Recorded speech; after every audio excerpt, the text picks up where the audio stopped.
급박하게 돌아가는 한반도 정치와 안보 상황 매주 금요일 이분과 함께 짚어보겠습니다. 금요 시사계의 진보 달마대사 김종대 전 의원의 최강 디펜스 코너입니다. 안녕하십니까? 네, 안녕하세요.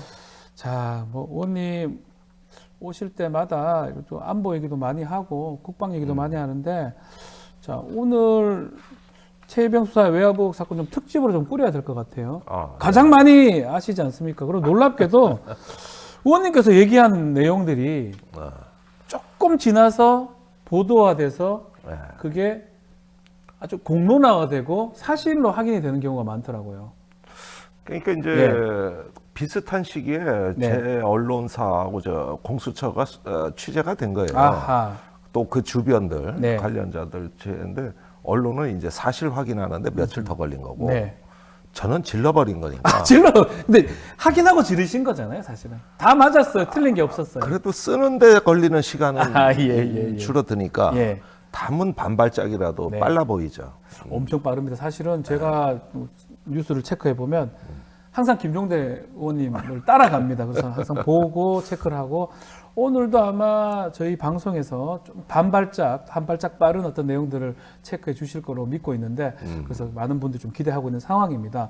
일단은 전화 얘기 먼저 좀 해보시죠. 그러시죠. 8월 2일 날입니다. 당시 이 수사 기록을 이첩한 직후에 윤석열 대통령이 우즈베키스탄에 가 있는 이종섭 전 장관하고 세 차례 통화를 한 거, 이제 이건 확인된 겁니다. 확인됐습니다. 요거를 야권에서는 스모킹건, 이렇게 얘기를 하는데, 태블릿 PC. 그렇게 얘기하는데, 의원님은 어떻게 보십니까? 여권에서는 전화하는 게 대단한 거냐, 이렇게 표현하고 있고요. 네, 지금까지 우리가 조각조각 정보를 보면서 거기에 많이 매몰된 측면이 있었는데, 이 대통령 전화에 대한 보도가 나온 직후로 완전히 이 사건을 보는 시각이 시야가 달라지는 어떤 경험을 했어요. 이건 완전히 새로운 차원입니다. 새로운 차원이다. 왜냐하면은 8월 2일 날 그냥 우당탕탕 사건이 이첩하니까 이걸 회수하고 박정원에 대해서 항명죄 입건하고 이런 일이 그냥 벌어졌거니 했는데, 대통령 전화가 그날 세 차례 있었다는 걸까지 보니까 이거는 일종의 뭐냐면은 하나의 어떤 광란의 하루였다. 대통령으로부터 시작돼요.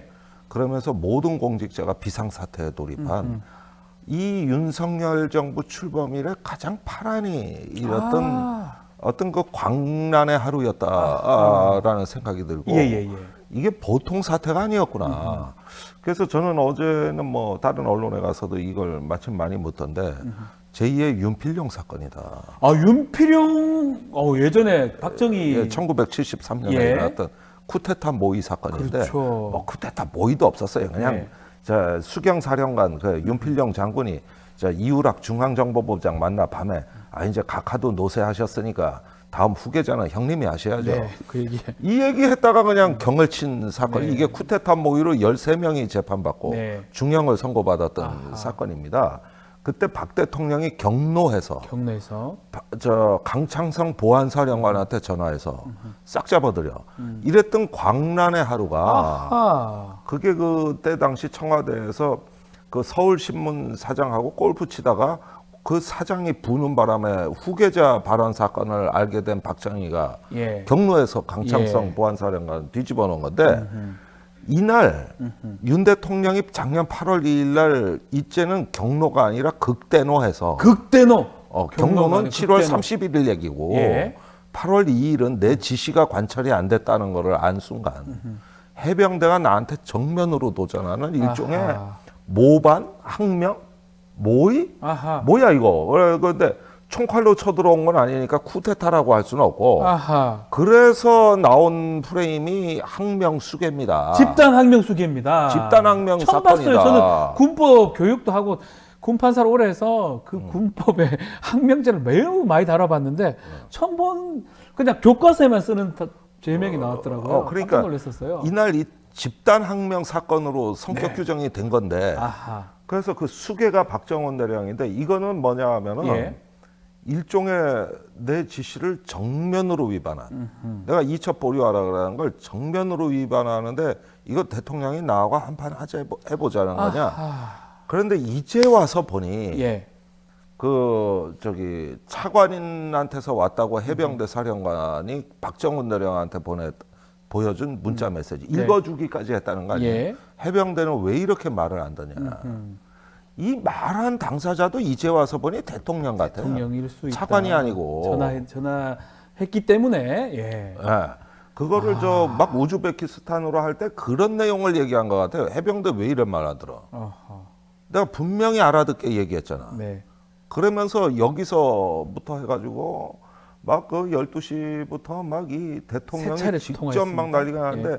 그날 관저에서 휴가 중이었거든요. 휴가를 그래서 하세요? 개인 폰 쓴 사정도 거기서 나오는 걸로 보여지는데 어떤 공식 라인에 어떤 그 비화폰을 사용하는 이런 정도도 고려할 어떤 사정이 아닌 말하자면은 뭐 이건 뭐 완전히 그냥 극대노 수준이 아니었을까. 예. 그렇게 보면은 그 뒤로 공직기강 비서관, 국방비서관, 그다음에 안보실 차장 뭐 모든 외교안보 전화가 난리 납니다. 난리가 난 이게 난리가 이거는 나요. 비상사태였어요. 예, 비상사태. 통상적으로 이 정도 호들갑은 북한군이 백령도나 연평도 쳐들어왔을 때 아하. 같은 비상사태에서나 벌어질 법한 보통 통상이라면 야 왜 그랬는지 그 진상 경위조사에서 보고해. 네.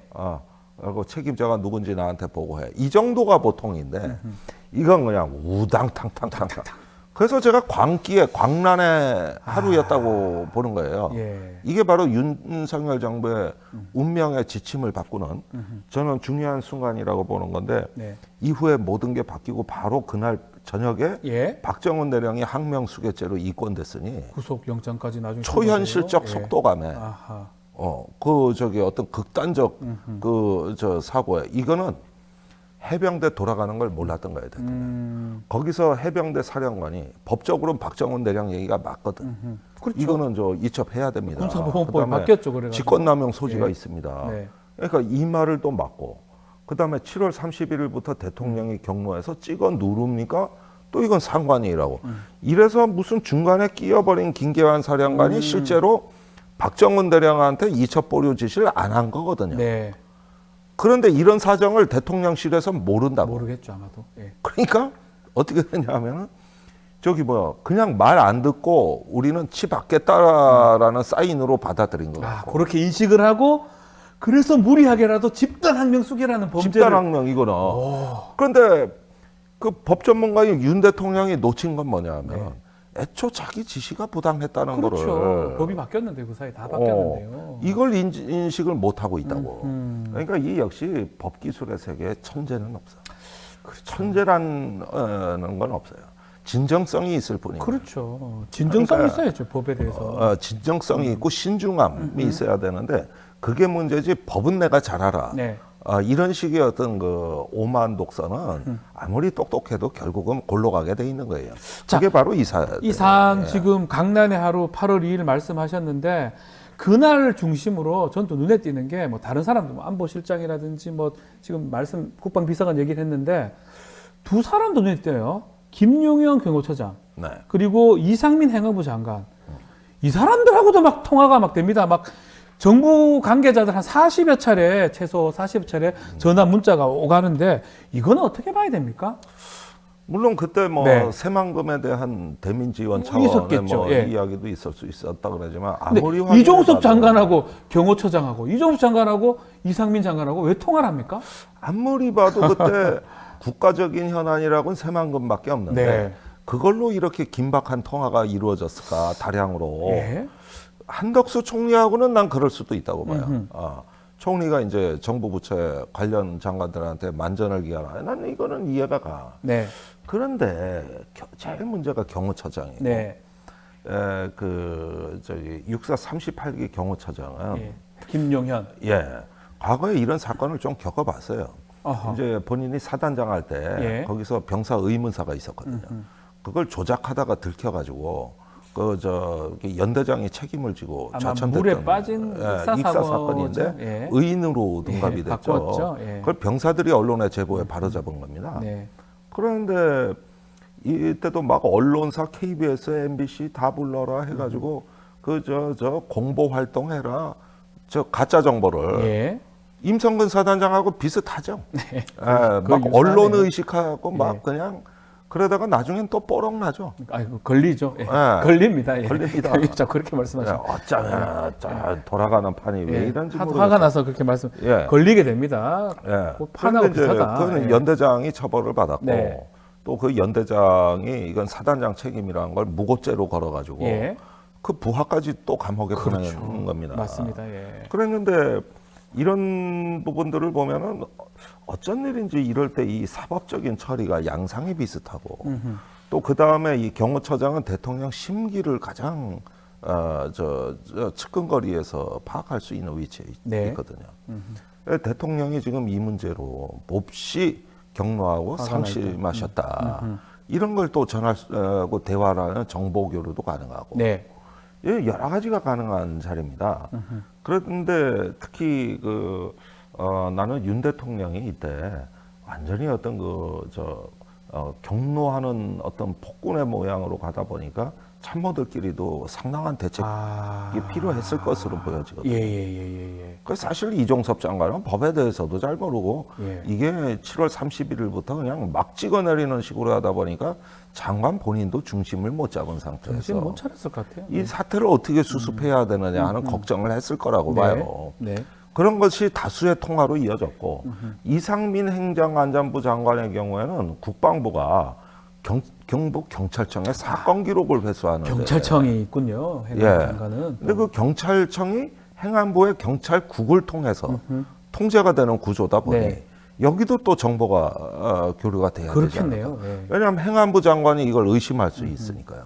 왜 군이 이러는 거야 부당하게. 네. 이럴 수도 있는 거니까 관리 차원이 아니겠느냐 하는 추측을 해보는 거죠. 그러다 보니까 여러 사람들하고 난리가 났습니다. 우리 김종대 의원님이 이렇게 강난의 하루, 광기의 하루, 극대노의 하루 이렇게 말씀 주셨는데 이 가운데 그날 그 전이라고 알고 있는데 임성근 당사자 해병대 1사단장입니다.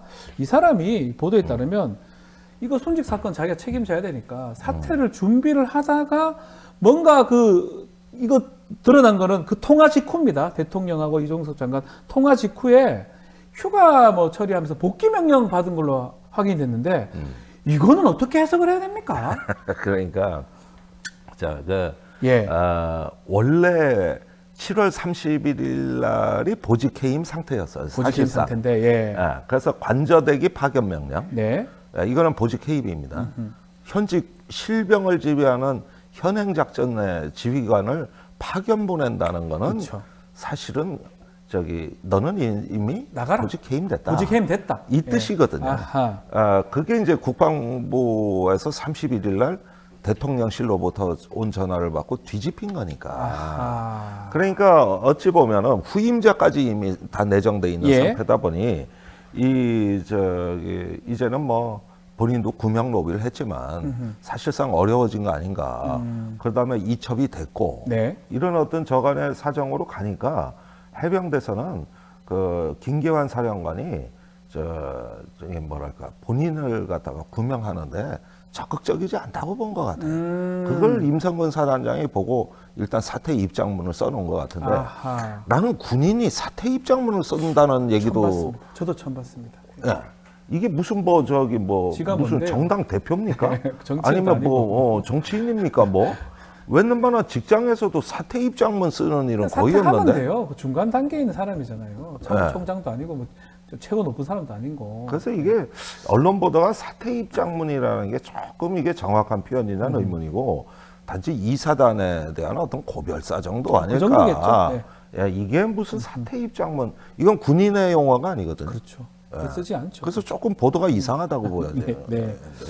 자, 그래서 지금 하나하나씩 퍼즐이 지금 이렇게 끼워 맞춰집니다. 그 전화를 통해서 그 해석을 여당, 야당은 조금 달리하지만 우리 김종대 의원님께서 짚어주신 대로 뭔가 맞춰지는데 어쨌든 간에 특검이든 공수처 수사건 진실이 밝혀지기 가장 중요하지 않겠습니까? 네. 최상병 사건의 수사 외압 의혹 사건 진실을 밝히기 위해서 가장 중요한 거는 뭡니까? 의원님 보시기에. 저는 좀 조심스럽긴 합니다만은 경북경찰청도 아니고 군사법원도 아니고 공수처도 아닌 의외의 제4의 섹터에서 진실이 밝혀질 가능성이 높다. 아, 그거 무슨 말입니까? 다른 데서요? 네. 다른 곳에 제4의 섹터. 네.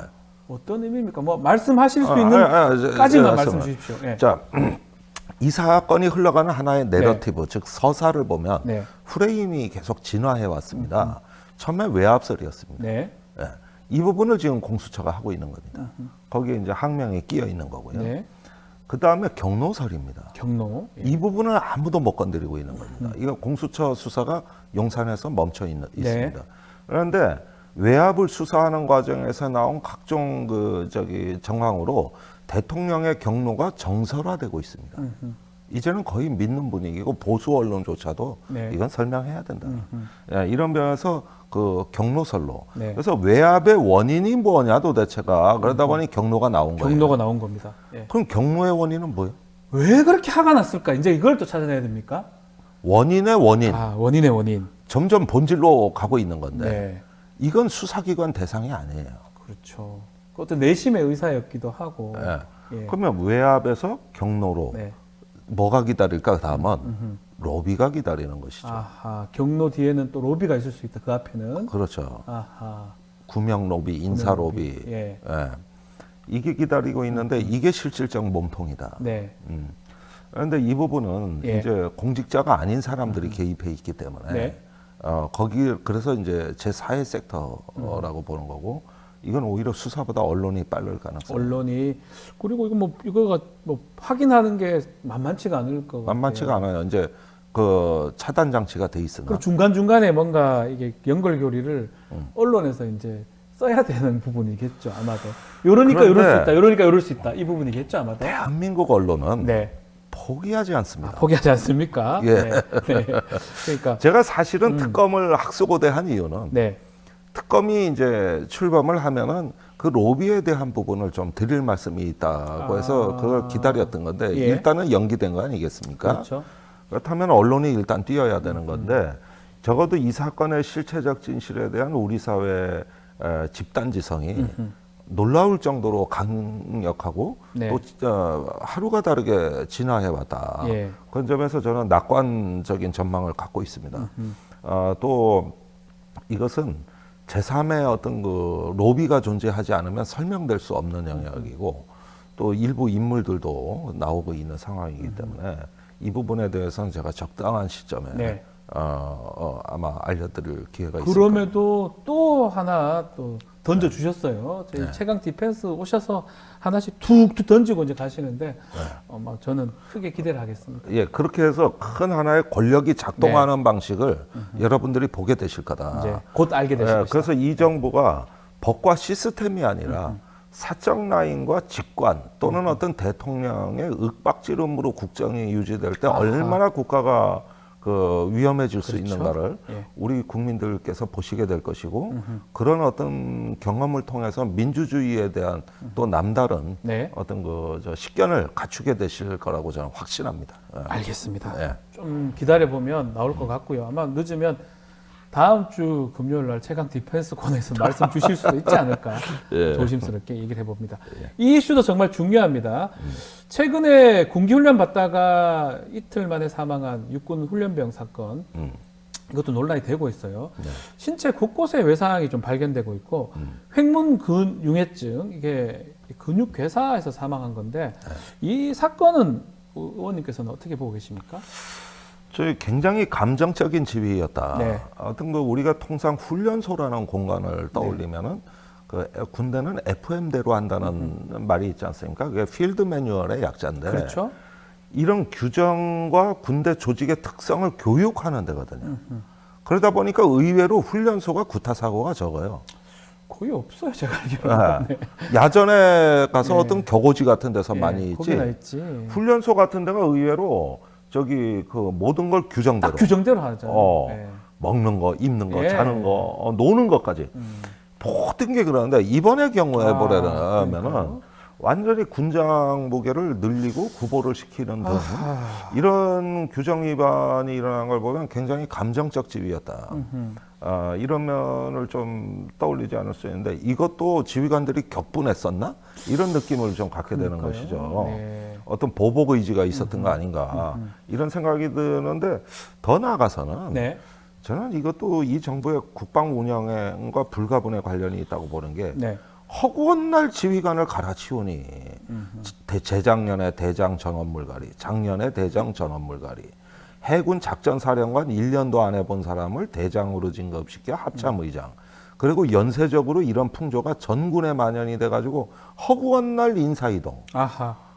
부대가 맨날 붕 떠 있고. 네. 그다음에 뭔가 한 칼을 나도 한 칼이 있다 하면 신임 지휘관이 와서 설쳐대고 실적주의, 성과주의 뭔가 보여주기 이러다 보니까 자꾸 군인들 정치가 줄 세우고 이러다 보니 임성근 같은 사람도 나올 뿐만 아니라 부대가 전반적으로 어떤 내실을 기하고 어떤 차분하게 안보를 준비하는 전투 발전을 하는 것이 아니라 네. 굉장히 뭔가 붕 떠가지고 이렇게 부실한 지위가 우리 정군에 만연된 거 아닌가. 왜 이런 의심을 하냐면 이 사건 하나라면 모르겠는데 네. 불과 또 지난달에 수류탄 터지는 사건이 사건이 있었어요. 이것도 우리가 5년 전에 육군 54단에서 벌어진 똑같은 사고를 네. 겪고도 지금 그러니까요. 일어난 거거든요. 예. 그때 정군의 슈루탄 50만 발을 전수조사해서 저절로 터지는 슈루탄 몇 발을 실제 찾아내기도 했는데 네. 이번에 슈루탄 사고가 똑같이 일어나는데 군의 발표는 그 당시보다도 엄청나게 무성의합니다. 네. 그냥 들고 있었는데 터졌다. 마치 군의 초동 발표를 보면은 병사가 멍청해서 이렇게 사고가 일어난 저도 그렇게 걸로 봤었어요. 보여지는데 아니잖아요. 수류탄 훈련이 군기가 얼마나 엄정합니까? 그렇죠. 그리고 그때도 불량 수류탄을 찾아냈거든요. 이렇게 진정성 있는 어떤 그 살펴봄, 어떤 조사가 아니라 그런 첫날 알지도 못하면서 어떻게 이런 식의 무성의한 발표를 하느냐는 거예요. 그래서 전반적으로 보면은 이 사고 예방, 관리, 그러다 지휘관들의 어떤 그 뭔가 보여주기. 어느 날 보니까 우리 군대가 이상하게 뭔가 그 마음이 딴 데가 있는 아하. 집단처럼 예. 이렇게 보이는 거예요, 이게.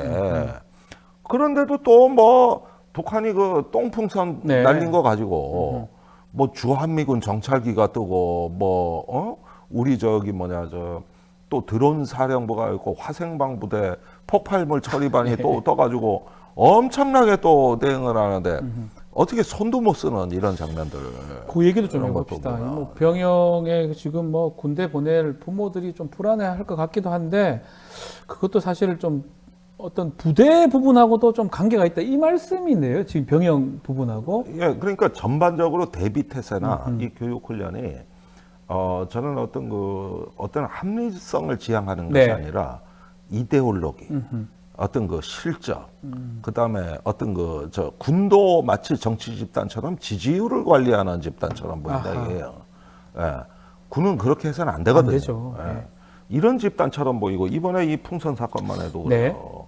이거 지금 이렇게 오물풍선 나오고 이럴 때 합참이 아주 격분한 성명을 내보내더만. 네. 예, 반인도적이고 뭐 저쩌고 난리가 났어요, 난리가.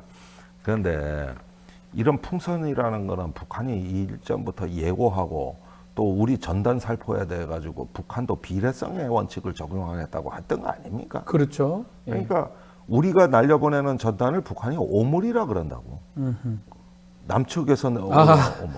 진짜 오물을 넣어서 이제 보냈네요. 그러면 네. 북한에서. 아니 그런데 이게 문제가 북한은 코로나 그 팬데믹 때 방역 능력이 없어가지고 네.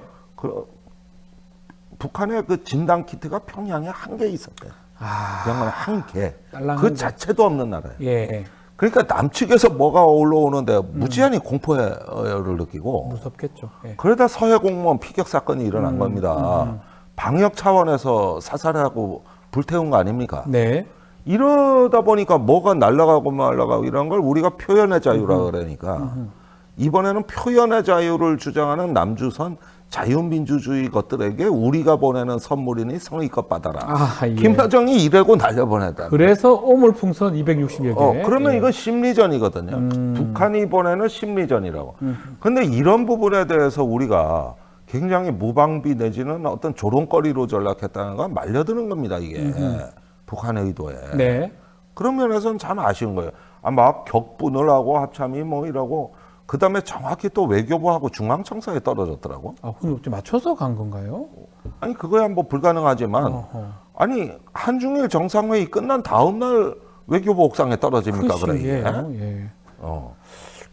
사실 근데 이런 얘기를 하잖아요. 혹시나 그 타이머하고 자폭 장치가 있기 때문에 정말로 그 상상도 하기 싫지만 생화학 무기 있었으면 어떡합니까? 아, 그건 뭐 거의 뭐 핵전쟁에 그렇죠. 버금가는 대량 살상전입니다. 그거는 북한이 갖고 있는 탄저균이 세계에서 가장 강력하고 네.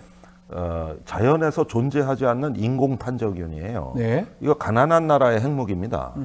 거기에다가 화학 신경가스, 그렇죠, 신경가스. 그게 가능하고 이런 등등등으로 봤을 때는 뭐 비단 풍선뿐만 아니라 남북한이 이 수계가 연결돼 있기 때문에 네.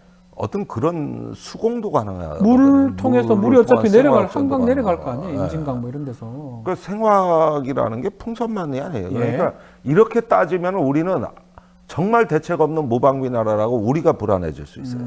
그래서 너무 이런 상상을 동원할 때도 굳이 풍선이 아니라도 그건 다른 수단으로도 많이 가능하고 들쥐가 내려와도 돼지 그렇죠. 콜레라 뭐 이런 거. 이런 걸로도 지금 이 난리인데 네. 그러다 보면 한이 없는 거니까 끝이 너무 없다. 불안해하지 않으셨어요? 요거 하나 짚어보시죠. 지금 북한 관련해서 북쪽에서 오물 260여 개 날라왔고 동쪽으로 포소 미사일 도발하고 서쪽으로는 GPS 전파 교란하고 동시다발적 연쇄 도발을 하는 것 같거든요. 이건 어떻게 해석해야 됩니까?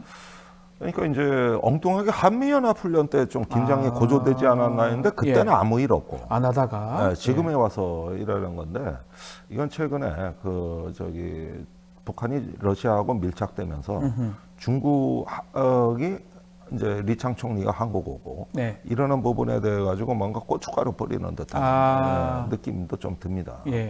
이제 서서히 미국 대선까지 이 긴장의 수위를 높이면 전략적 단계로 진입할 것이다. 그러면 좀 조심스러운 얘기가 하지만 좀 더 전략적으로 계속 이런 어떤 도발 비슷한 걸 할 것이다 이렇게 보십니까? 그런데 우리가 조금 관리를 너무 안 해서 하다 보니까 북한이 그냥 마음 놓고 하는 것 같아요.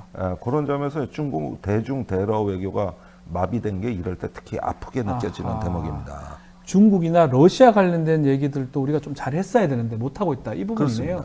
그러다 보니까 북한이 그냥 하고 싶은 대로 지금 하고 있는 상황이다. 알겠습니다. 지켜보기로 하고요. 자, 오늘 말씀은 여기까지 듣도록 하겠습니다. 오늘 또 아주 좋은 얘기들 많이 주셨습니다. 도움이 되시길 많은 분들 바랍니다. 다음 주 금요일까지 또 그때까지 또 기사 또 나와가지고 제4지대 섹터 이 뭐지? 이렇게 궁금하실 것 같아요. 그래요? 알겠습니다. 부담이 커지. 부담이라뇨. 뭐 아무 법적으로 문제도 없고요. 난 뭐 국회의원도 아닌데.